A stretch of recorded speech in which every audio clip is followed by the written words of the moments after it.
Welcome बच्चों। आज मैं आपको वर्ग 7 का विज्ञान पाठ का एक महत्वपूर्ण टॉपिक्स के बारे में चर्चा करूंगा, जिसका नाम है पौधों में पोषण। यह एक ऐसा पाठ है जिसका आपको आवश्यकता अपर क्लास में भी बहुत ज़्यादा होता है, इसलिए इस पाठ को आप बहुत ही बढ़िया से समझेंगे। आशा करता हूँ कि मैं आप लोगों को बेहतर जो है इसके बारे में समझा पाऊँगा। तो सबसे पहले बच्चों, मैं आपको बताना चाहता हूँ कि पोषण क्या चीज़ है, अर्थात पोषण हम किसे कहते हैं। तो हम जानेंगे कि भोजन के वे घटक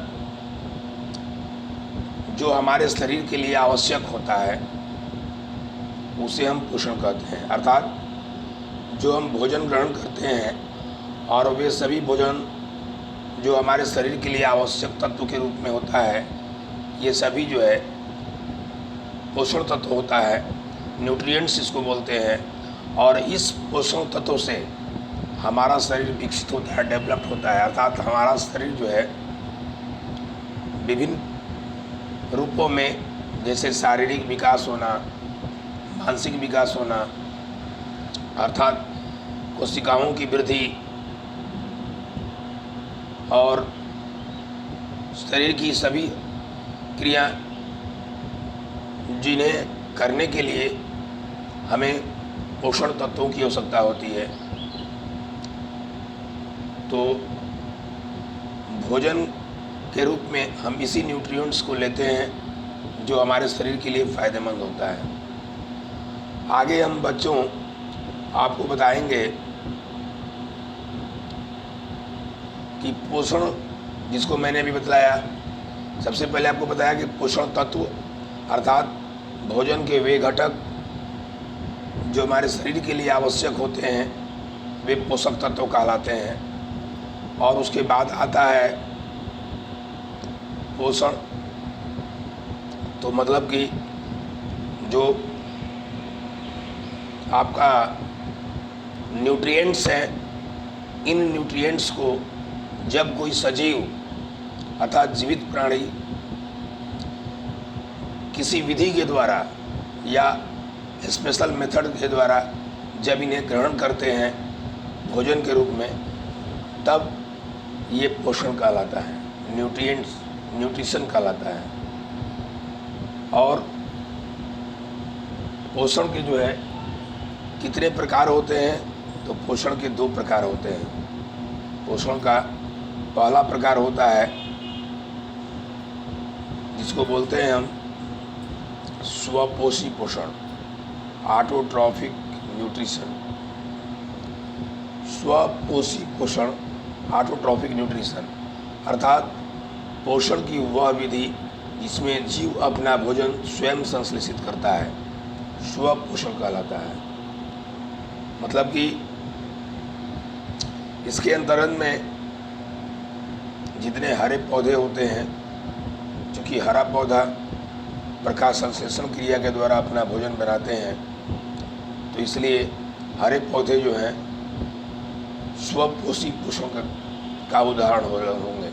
मतलब कि ये हरे पौधे जो है अपना भोजन स्वयं बनाते हैं और भोजन बनाने की इनकी विधि को प्रकाश संश्लेषण की विधि कहते हैं। इसलिए हरे पौधे स्वपोषी होते हैं और इनके द्वारा पोषण की जो क्रिया की जाती है उसे स्वपोषण कहते हैं। आगे में आपको जानकारी मिलेगी कि पोषण के दूसरा प्रकार जो होता है वह विषम पोषी पोषण होता है, जिसको हेटेरोट्रॉपिक न्यूट्रिशन कहते हैं। इसके अंतर्गत में वे सभी जीव जंतु,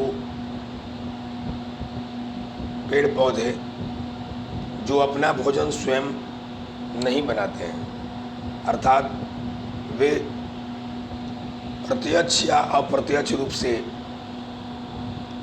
दूसरे के ऊपर निर्भर करते हैं उसे हम विषम पोषी पोषण कहते हैं। मतलब विषम पोषी पोषण वाले जो जीव होते हैं वे अपना भोजन स्वयं नहीं बनाते हैं और ये प्रत्यक्ष या अप्रत्यक्ष रूप से पौधों के ऊपर निर्भर करते हैं। अब यहाँ बात आती है बच्चों कि विषम पोषी जो जीव होते हैं प्रत्यक्ष या अप्रत्यक्ष रूप से पौधे पर निर्भर कैसे करते हैं, क्योंकि हम जानते हैं कि पौधे ही एक ऐसे सजीव हैं जो अपना भोजन स्वयं बनाते हैं। तो पौधों के द्वारा कुछ पौधे जीव जो होते हैं सीधे भोजन ले लेते ग्रहण करते हैं। जैसे जितने जीव जंतु जानवर होते हैं वे सीधे पौधों को, उसके फल को या उसकी पत्तियों को सीधे ग्रहण करते हैं और हम सभी मानव और अन्य जीव भोजन को संश्लेषित करते हैं, उसके बाद वो ग्रहण करते हैं। तो इस प्रकार हम सभी जो है विषम पोषी के उदाहरण होंगे। इसके अंदर में मनुष्य हो जाएंगे, जानवर, कीट पतंग, अमीबा, कवक, फंजाई, मशरूम। अब पौधों में जो विषम पोषी पोषण होता है इसके भी प्रकार होते हैं। अर्थात पौधों में विषम पोषी पोषण जो होते हैं दो प्रकार के होते हैं। पहला जो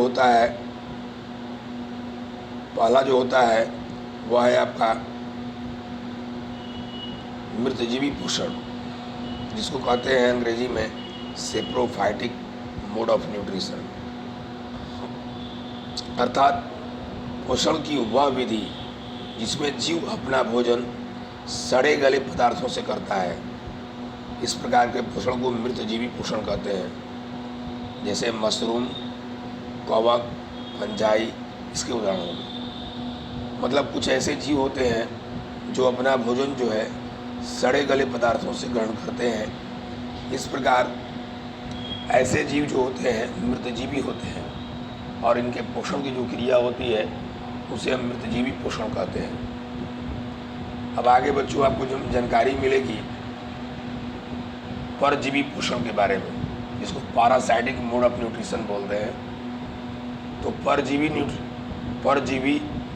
पोषण में क्या होता है, इसमें जीव जो है अपना भोजन अन्य जीवों के बनाए भोजन पर निर्भर करते हैं। अर्थात जीव अपना भोजन नहीं बनाता है बल्कि दूसरे जीव से अपना भोजन को प्राप्त करते हैं।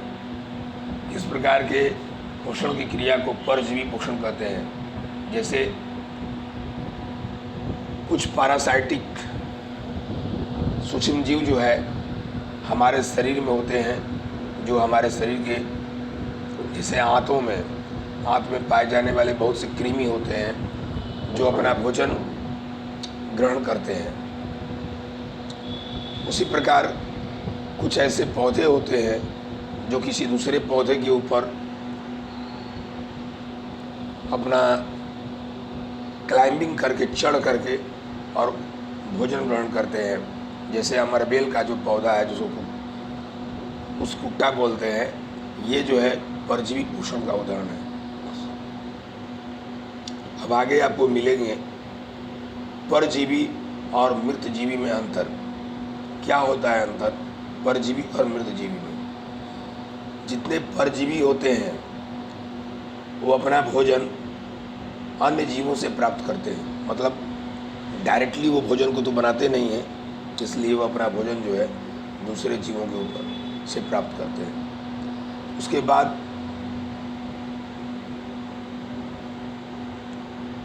परजीवी जो होते हैं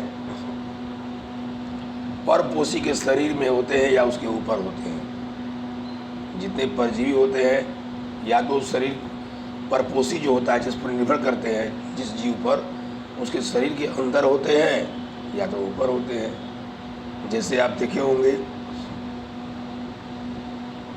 कि हमारे शरीर के अंदर पाए जाने वाले, शरीर के अंदर जितने आपको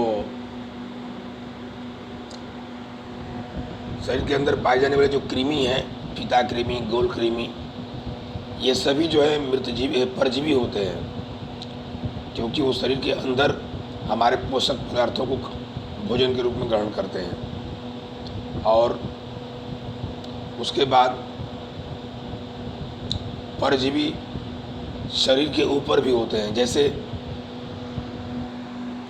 आप जू देखे होंगे, जू जिसको हम ढील बोलते हैं, ये क्या करता है कि जीवों के शरीर के बाहर चिपका होता है, जैसे हमारे सर में होता है, जानवरों के त्वचा पर होते हैं और उससे वो भोजन ग्रहण करते हैं। तो ये सभी परजीवी हैं। अब आगे हम जानेंगे मृतजीवी। तो परजीवी हो गया। मृतजीवी जो होते हैं अपना पोषण मृत जीवों, पेड़ पौधों, सड़े गले पदार्थों से प्राप्त करते हैं। और ये जो होते हैं मृतजीवी मृत और सड़े गले पदार्थों के ऊपर रहते हैं। परजीवी, जहाँ हम देखें कि परजीवी जो है वो भोजन अन्य जीवों से प्राप्त करते हैं, और वे जिन जीवों से प्राप्त करते हैं उन जीवों को परपोषी बोलते हैं। और ये परपोषी जीवों के शरीर के ऊपर या शरीर के अंदर रहते हैं। जहाँ मृतजीवी की बात होती है तो मृतजीवी जो है सड़े गले मृत पेड़ पौधों, जीव जंतुओं से पदार्थों से वो भोजन प्राप्त करते हैं। और मृतजीवी जो होते हैं सड़े गले पदार्थों के ऊपर रहते हैं।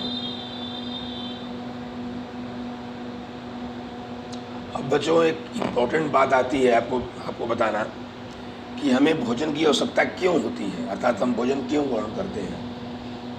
तो बच्चों, हम सभी जानते हैं कि जिस तरह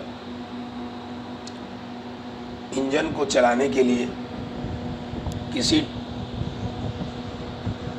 गाड़ी को चलने के लिए ईंधन की आवश्यकता होती है, उसी तरह बच्चों हमारा शरीर भी एक मैकेनिकल सिस्टम पर मतलब कि मैकेनिकल सिस्टम के ऊपर निर्भर है। और ऐसी स्थिति में हमें कोई भी काम करने के लिए एनर्जी की आवश्यकता होती है।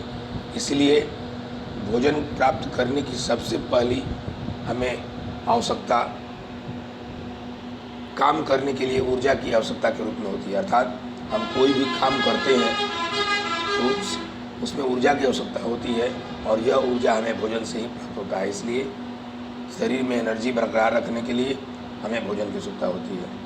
उसके बाद शरीर निर्माण के लिए हमारे शरीर में बहुत से ऐसे सेल्स होते हैं जो टूटते हैं, जुड़ते हैं और नए नए सेल्स का निर्माण होता है। तो इसी क्रिया से शरीर डेवलप करता है, बनता है। तो हमारे शरीर के निर्माण के लिए भी भोजन की आवश्यकता होती है। शरीर के टूट फूट की मरम्मत के लिए, जैसे मैंने बताया आपको, बहुत से सेल्स जो है टूटते हैं और बहुत से सेल्स बनते हैं। तो इसके बनने और टूटने के लिए भी हमें एनर्जी की आवश्यकता होती है। उसके बाद कोशिकाओं को नियमित ऊर्जा प्रदान करने के लिए शरीर की जितनी सेल्स होते हैं वो हमेशा एक्टिव होते हैं, और एक्टिव सेल्स को एनर्जी प्रदान करने के लिए हमें भोजन की आवश्यकता होती है। अब बच्चों, आगे हम जानेंगे प्रकाश संश्लेषण, क्योंकि पोषण की प्रक्रिया में प्रकाश संश्लेषण की अहम भूमिका होती है। अर्थात प्रकाश संश्लेषण माध्यम से ही हरे पेड़ पौधे अपना भोजन ग्रहण करते हैं। प्रकाश संश्लेषण की क्रिया में सभी हरे पौधे मिट्टी से खनिज लवण, जल को ग्रहण करते हैं और वायुमंडल से कार्बन डाइऑक्साइड और सूर्य का प्रकाश ग्रहण करते हैं। तत्पश्चात प्रकाश संश्लेषण की क्रिया में वो भोजन तैयार करते हैं। इनके द्वारा भोजन बनाने की प्रक्रिया में प्रकृति से कार्बन डाइऑक्साइड मतलब CO2 और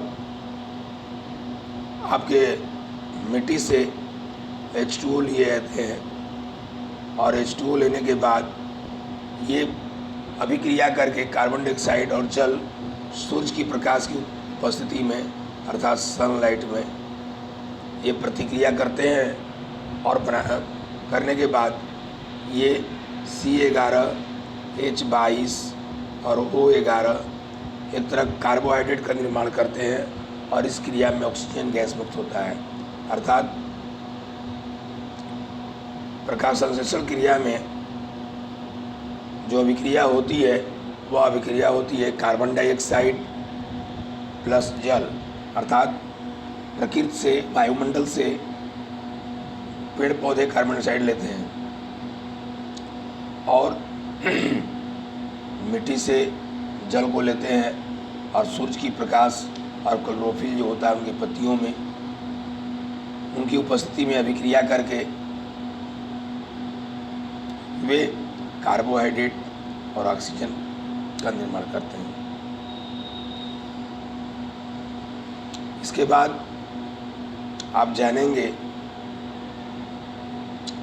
कि जो पेड़ पौधों की जो पत्तियां होती हैं उसको फूड फैक्ट्री बोलते हैं, अर्थात खाद्य फैक्ट्री, क्योंकि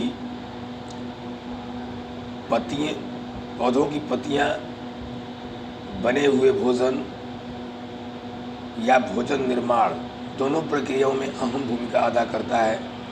इसलिए इन्हें जो है पादप की खाद्य फैक्ट्री बोलते हैं।